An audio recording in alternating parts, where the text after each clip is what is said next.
tu. Jadi tak pasal-pasal 2 hari saudara kita kena gantung. Malam ni saya dikhabarkan ada ceramah di Selayang ke mana. YB Nizal sendiri ada ceramah malam ni Pak Isyak lah, di Dewan MPS Selayang, kat Taman Bidara, kat hospital. Tuan carilah kat mana, saya tak tahu. Belah-belah sana lah. Jadi tuan-tuan, itu salah satu cara dia nak menegur kezaliman, ketidakadilan yang berlaku. Jadi dia tegur dengan cara tindakan, tegur dengan cara pemakaian. Tapi kadang-kadang bila kita tegur tuan-tuan, dia akan ada respon, kadang-kadang baik, kadang-kadang tak baik. Macam ahli-ahli parlimen kita hari pertama bersidang dah buat teguran sedikit, bertanya kepada Menteri Dalam Negeri tentang tindakan polis yang masuk dalam Sedang Dun Perak, mengheret speaker dan sebagainya. Dia kata itu ada kepentingannya di situ, jadi tak salah. Jadi apa kita nak jawab dah? Jadi kita minta penjelasan, dia kata dia ada dia punya hansat dia tu, setiap detik yang berlaku tu ada catatan. Jadi tindakan itu nampak tepat pada masa. Memang tepat lah, kalau kira dia memang tepat lah pada masanya. Jadi tuan-tuan, bila nak tegur dia akan jadi macam tu. Sebab itulah tuan-tuan, satu prinsip yang Allah sendiri telah ajar pada manusia. Benda ni Allah ajar dah. Allah sebagai Tuhan, kemudian di bawah, kalau kita kira struktur organisasi, Allah aturkan di bawah dia ni malaikat-malaikat. Malaikat ni Allah berikan tugas-tugas yang macam-macam. Ada yang menjaga rezeki manusia, ada yang kawal hujan, ada yang jaga angin, ada yang tulis baik buruk apa yang manusia buat, ada yang soal jawab manusia yang mati dalam kubur, ada yang memikul arash, ada yang jaga syurga, yang jaga neraka, yang macam-macam jenis. Allah nak ajar sebagai orang yang memimpin atau memerintah ini, kita tak boleh sorang-sorang diri. Walaupun hakikatnya Allah boleh buat semua itu. Allah boleh je soal jawab orang dalam kubur, dia boleh buat lah. Allah boleh je tahu semua yang kita buat baik buruk ni, tak payah malaikat tulis pun Allah boleh tahu, pasal dia maha mengetahui. Tetapi kenapa Allah lantik para malaikat sebagai satu gambaran? Bukan bermakna kerajaan Allah itu lemah.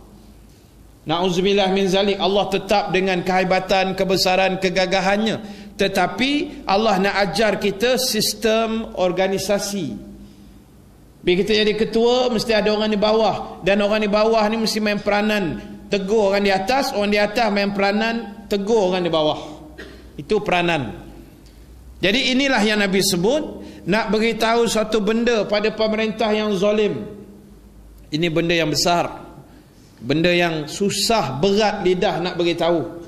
Kalau tegur nanti jadilah macam kita tengok hari ni, kena gantung lah, kena lucut jawatan, tak boleh masuk setahun dewan lah, macam-macam lah.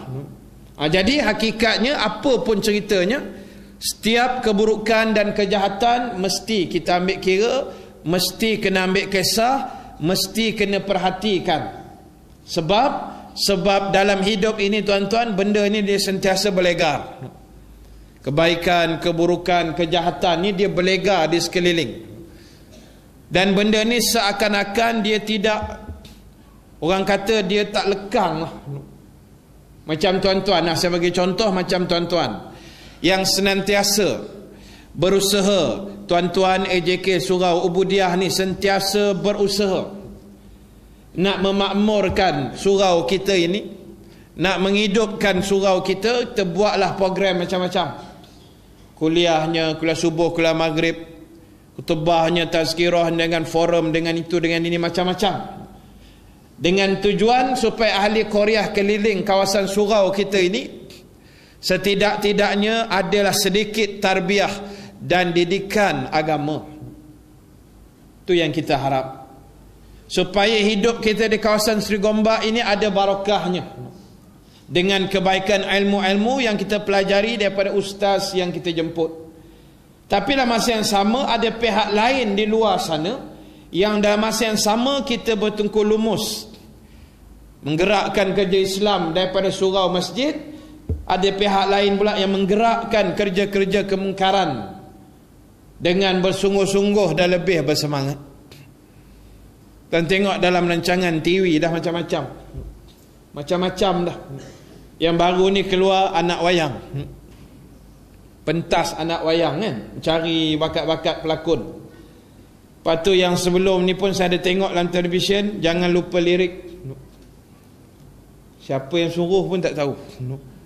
Jadi dah banyak pula orang menghafal lirik lagu. Yang tak disuruh tu yang dia buat. Yang suruh hafal Quran tak buat. Hadiah jangan lupa lirik ni tuan, 1 juta kan. 1 juta kalau dilepas step dia tu, 1 juta dapat. Hadiah orang hafal Quran RM250.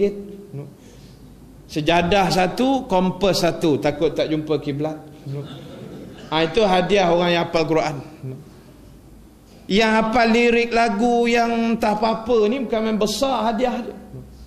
Jadi kita dalam surau masjid buat program yang nak membentuk masyarakat. Keluar daripada surau masjid banyak program yang menghancur leburkan masyarakat. Jadi sampai bila nak selesai? Jawapannya tak akan selesai sampai bila-bila. Selagi tidak wujudnya satu bentuk kerajaan yang cantik, kerajaan yang betul-betul nak kepada Islam. Saya ada dengar juga ura-ura tuan-tuan dalam 10 subjek subjek SPM yang dihadkan pada tahun hadapan. Kan tahun depan 10 subjek je SPM. Walaupun ada permintaan nak 12 lah, apa macam-macam lah. Walaupun ada bantahan juga, ada macam-macam perbincangan yang dibuat.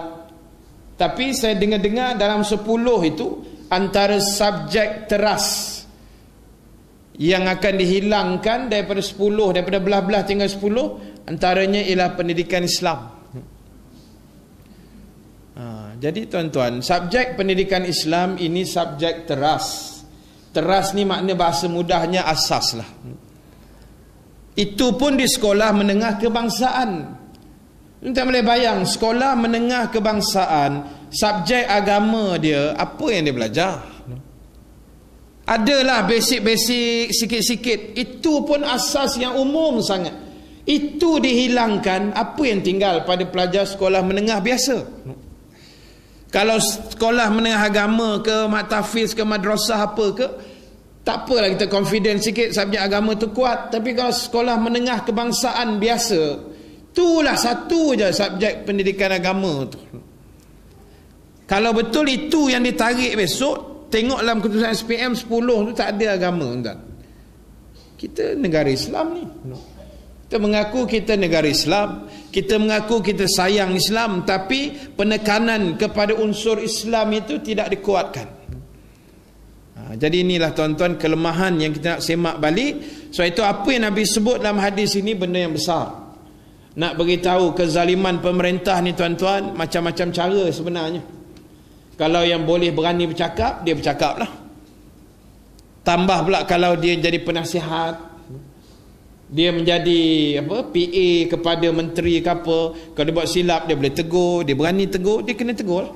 Imam-imam ataupun penasihat agama, ataupun tak kira lah siapa juga, kalau ada kelayakan dia berani nak tegur, ikut cara mana dia boleh tegur. Kalau dia boleh tegur secara lisan, itu yang paling baik lah. Itu yang kategori pertama, menegur secara lisan. Dia boleh cegah dengan tangan dia sendiri, kuasa dia yang dia ada. Ataupun dia tegur secara lisan, nasihat, tulis surat. Ataupun dia boleh tegur dengan cara-cara lain. Termasuk dengan kuasa ni, kata ulama, dalam pilihan raya, itu dengan kuasa. Di MU nanti, Manik Urai. Itu dipanggil MU juga. Bukan Manchester United aja. Manik Urai pun MU jugalah. Jadi di Manik Urai itu boleh diguna pakai dengan cara menegur dengan tangan, dengan 2 jari, 2 garisan pangkah yang dibuat oleh pengundi. Itu salah satu cara kita mencegah kemungkaran. Itu ada dibahaskan dalam kitab Bimbingan Mukminin atau dalam kitab Ihya Ulumuddin Imam Ghazali rahimallahu taala.